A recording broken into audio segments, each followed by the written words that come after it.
This week we're exploring anger.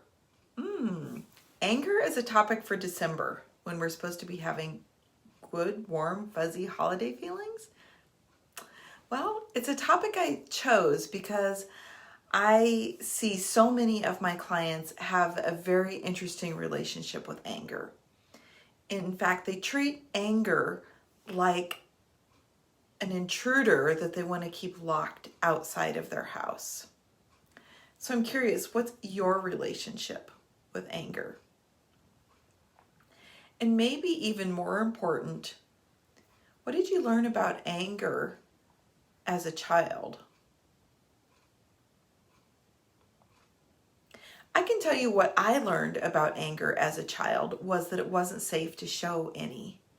It was okay for the people in authority to show anger, but it was not okay for me to show my anger or emotions or sadness or hurt, which caused even more anger.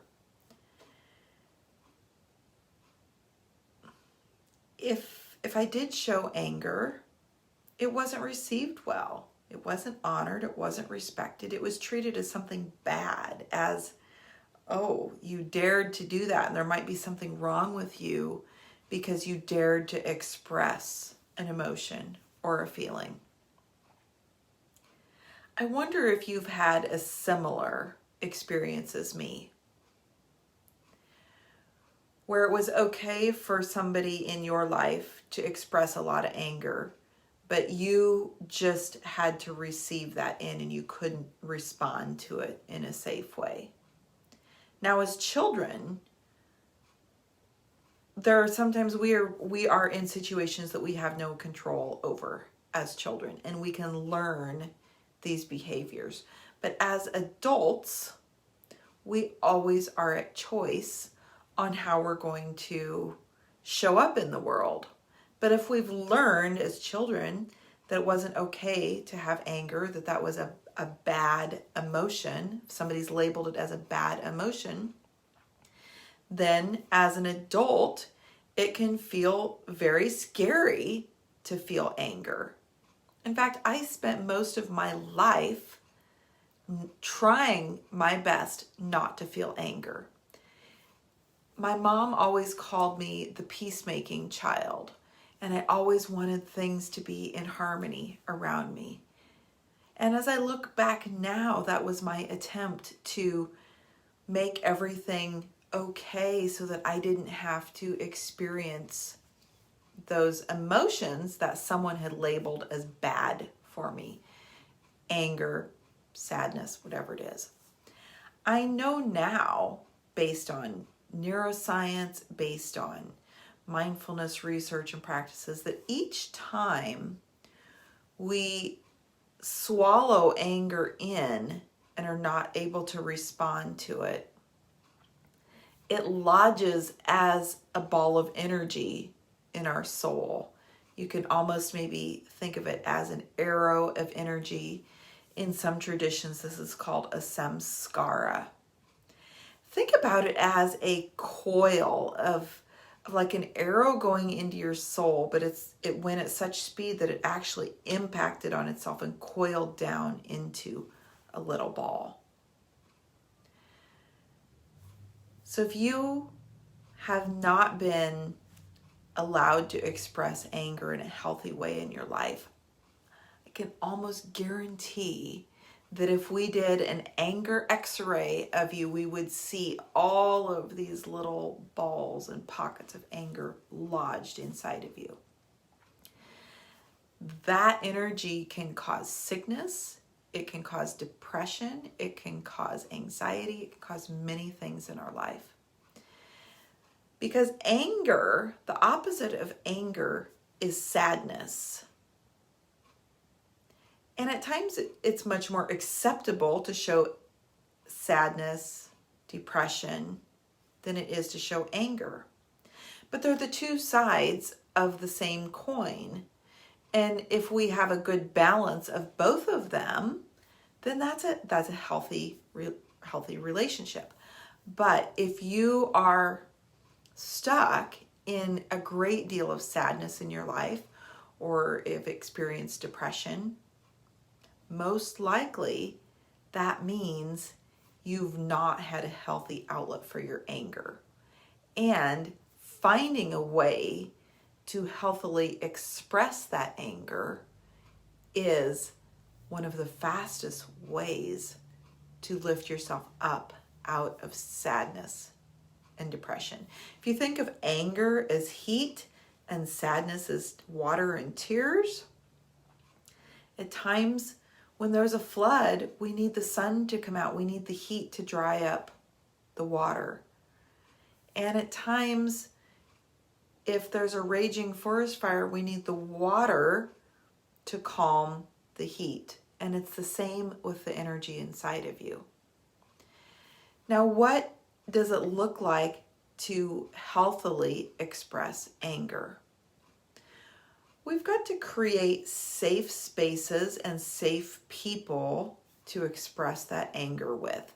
Because if someone triggers that anger in you and you let it rise up and you shout or yell at them, that's like vomiting that anger on someone else, and it's going to cause hurt and pain for them.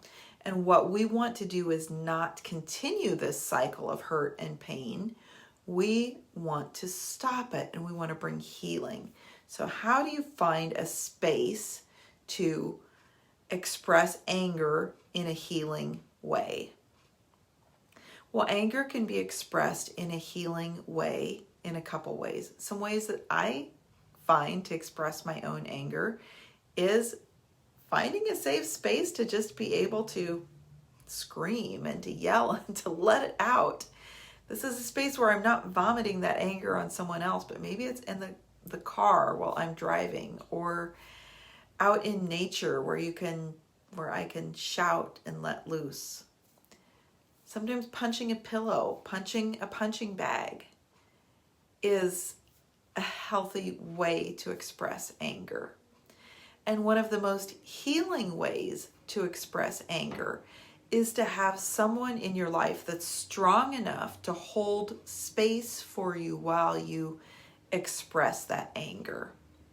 One reason we don't often tap into that anger is we feel like it's going to consume us and it's going to take us over, and we don't know if we can get back out of it. But anger is like a wave. It rises and rises and rises, and then it begins to fall.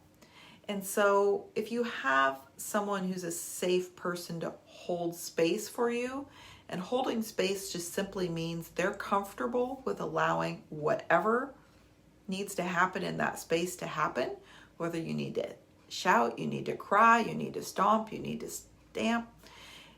They are strong enough to allow that to happen and not internalize that as about any message about them. It's one of the most healing ways to express anger. Now, on my own journey, I've had so many people say to me, "You're such a peaceful person."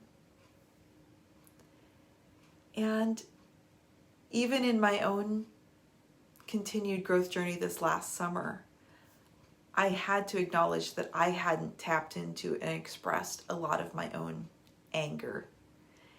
Anger that came from working in a highly male-dominated work environment where my voice wasn't valued.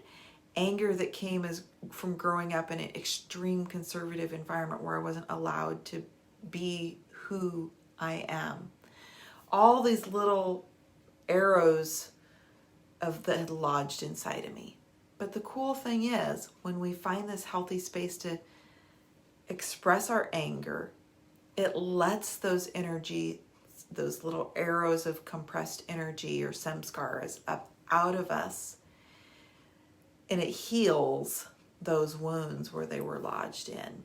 And then triggers don't happen anymore. When you're triggered, it's because somebody's poking a wound that is inside of you. And when you heal those wounds, then you no longer are triggered by those things. So we're talking about anger today here and your relationship with anger.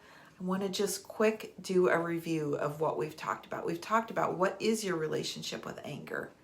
How are you allowed or not allowed to express anger as a child? And what does it do when you just swallow the anger in and hold it inside? And then how can you begin to develop a healthy relationship with anger? So if you're watching this and you identify with this and you want to learn more about healthily expressing your own anger, reach out to me. I'd love to chat. And if you're looking for the perfect Christmas gift for yourself this holiday season, I'd love to suggest my Align to New Life membership.